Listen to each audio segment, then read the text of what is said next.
Hello everyone. You may be wondering why I've called you here today. You may also be wondering why I'm using a Halloween cup in June. Why don't you mind your own business? I am Will Tilted, and today we are going to go over the May update for Ashes of Creation. For those of you that may not have hours to watch the video yourself, or if for some reason you're curious about what my opinion is. Ashes of Creation released 3 new videos at the end of last month: a chat about dynamic seasons, a seasonal tech demonstration, and then their normal monthly update for May. We're going to cover all 3 of those right now, so let's go. The development update started with a YouTube comment highlight. Someone asked, how are they going to prevent large-scale sieges and raid groups from degenerating into random death balls? And what kind of communication tools will there be in the game? Steven explained that he understands exactly what the concern is, as he's been there himself, and they're trying to incorporate a host of administrative tools such as markers, symbols above targets, voiceover effect, etc. And they plan on a large portion of these to be going live on Alpha 2, and they're looking forward to our feedback. They then moved on to a dev discussion for the viewers, which we'll have here now. Which systems utilize RNG the best? Where do you feel RNG does not belong, and which RNG systems have you enjoyed the most? For me, RNG for crafting and quests is pretty much a no-go. Not really a fan. I don't mind RNG on loot as long as it makes sense. RNG can keep people coming back to a fight over and over again, but I don't like having to spend all of my days grinding for a piece of gear. There should be some sort of guarantee that I'm going to make progress or get a reward. If you have too little RNG, it makes things uninteresting. And then if you have too much RNG, it just pisses people off. So maybe if you include some sort of multiplier where the more you do something, you have a higher chance to get a drop. Some sort of protection so that you don't end up running the same raid for days on end for no reason. Let me know your thoughts in the comment below. They then discussed some studio updates. They're still hiring and increasing the team, so more good news there.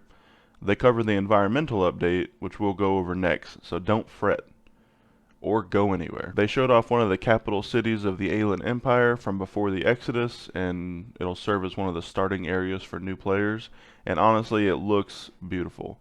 I love the huge statues, the waterfalls inside the city. Aesthetically, it is right up my alley. My only hope is that we can get some of our higher level nodes, like our tier 4 and tier 5 nodes, to look something like this, depending on what race you are. They then proceeded to discuss and show off some of the new art, which I've been showing throughout this video already, and they ended with some Q&A. And I'll show the clips of the better questions now. And then Talents wants to know about combat. In terms of combat, what changes are you discussing or implementing internally that will make combat in Alpha 2 different from the combat in Alpha 1? And I know this is a lot, but yeah, maybe you could give us 5 question. things that are going to be different, or 2. Slim it down. Additional archetypes, significant additional ability support from a functionality perspective, augment systems we'll be playing around with. We are implementing our new prototyped root motion / split body approach to basic weapon attacks. And then on top of that, the just sheer expansive itemization table that's going to be available in Alpha 2 that wasn't in Alpha 1. Then we have Drunk Ninja, who wants to know about naval combat. Hopefully you're not drinking and driving your boat at the same time. When it comes to your systems for ship hijacking, how can we take control of another player's ship? And do we get to keep that ship? Ooh, I don't want to actually expand on this too much because I think this is going to be great material for the future. But essentially, to answer your question, yes, there will be lots of things. Yes to both questions. Yes to hijacking. Yes to you get to keep the ship. Oh, you can't keep the ship. Okay, no. You can destroy the ship, but you I can just want to hijack clarify. the ship. Yeah, you can't keep the ship. That'd be crazy, like some GTA naval fantasy game. Yeah, you just like punch him off the board, and then you're like, boom, now. Some game. Yeah, let's get a Sea of Thieves mod. That's like GTA version. Dude, Sea of Thieves is so good. I know. Shout out to them. Shout out to them. You guys are great. But yeah, you can definitely steal ships and destroy them, and then take what they had on them. It's from Nelson. regarding weather system. What, if any, effects will biomes and the change in weather have on dungeons, raids, and other non-instanced events, as well as their Very interesting. loot? Will their loot change? So, weather events can affect skills and abilities. So that's something that we're going to be playing with. It might be present in Alpha 2, the actual effects on the abilities, or it might not. But that's one component. Second component, it might restrict access to a particular area, so that that raid hall might not be available during winter unless something is done, right? It might also affect the mechanics of the boss, what types of behavior trees and skills and abilities it favors in one season over another. And that could add a little bit of dynamicism to the encounter so that it might be a variable encounter mechanics based on the time you do the encounter. And those variable encounter mechanics might service one raid composition or another. So in that sense, yes, it could affect those things as well. All right. But not probably the loot tables. Loot table is going to be predicated upon the monster type you kill, and then the monster type is predicated upon the time of season potentially, or the advancement of story arcs and notes. And Golid wants to know about boss fights. This is our final question. How challenging will raid boss mechanics be given that players may need to simultaneously fight other players while also fighting the boss? It depends. So the great thing about our encounter system is that it has a wide scalability. From encounters that some might consider easy given their composition, to encounters that some might consider impossible until they get their gear level to a certain stage. The level of interaction with other players is really predicated on the encounter itself. We may have some encounters that are in instances, although the predominant portion of those will be in the open world, in which case they do have the potential of being contested. And these encounters, especially the big ones that might land in contention land, are giving some of the best in slot gear you can get in the game. So it's important that they are contested, because it is a significant victory point. And one of our core pillars is risk versus reward.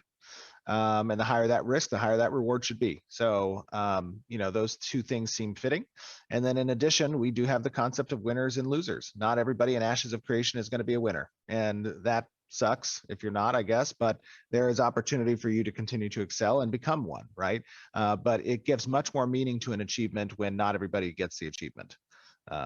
That's our philosophy. I mean, we have a lot of systems in place that, rotate out, and only a couple people or a few people can have those roles, which is exciting. Now on to the dynamic seasons and weather development chat. First thing to note is that this is Alpha 2 footage, which is hopefully a good sign about progress. They start off with a Vec in the snow, and man does it look amazing. The way the wind sweeps the clothes, the gray sky. The only thing missing is the snow piling up on the character since they're standing still. Stephen and company discussed that they've never played a game with dynamic changing weather and seasons for all of the different biomes, which I don't think I can recall playing one either. I've played games where it'll rain or have a thunderstorm sometime, but not one where the seasons change.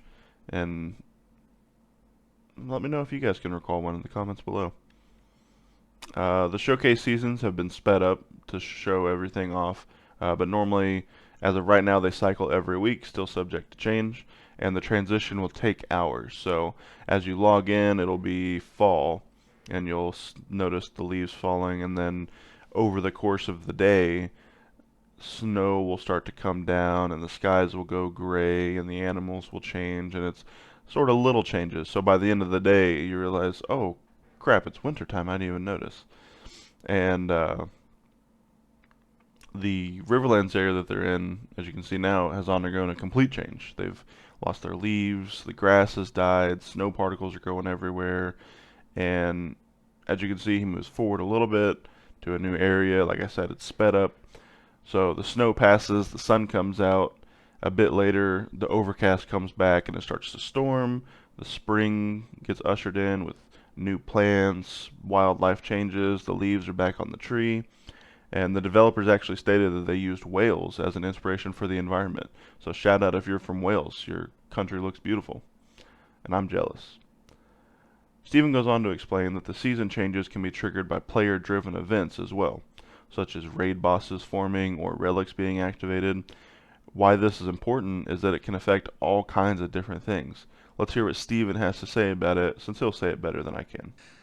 Weather and the seasons also affect skills and abilities. They affect crops and gatherables, vehicles and mounts, ships, creatures and loot tables change. Their behaviors might change. Resistances and weaknesses or synergies might be relevant in certain seasons or weather systems. Targeting might change. The AoE radius might grow for a fire effect if you're in the middle of summer, or it might shrink if you're in the middle of a storm. After that, as you can see, they start to shift into fall with the leaves going brown, little dust devil picking up, and finally they transition back into winter, and now there's bears out and about. The deer animal, whose name I didn't catch, has blue antlers as opposed to how they looked in the summer. A second storm happens, the wind picks up, it starts to rain, and you can even hear the footprints as Steven's character walks through the mud. Then Stephen goes into how the weather affects the economy. They showcase a bit of the obstructions that could take place, as Stephen finds a little grove with a surprise inside. Finally, Stephen teases some new abilities, just to announce that they're actually god powers and aren't going to be usable by the players.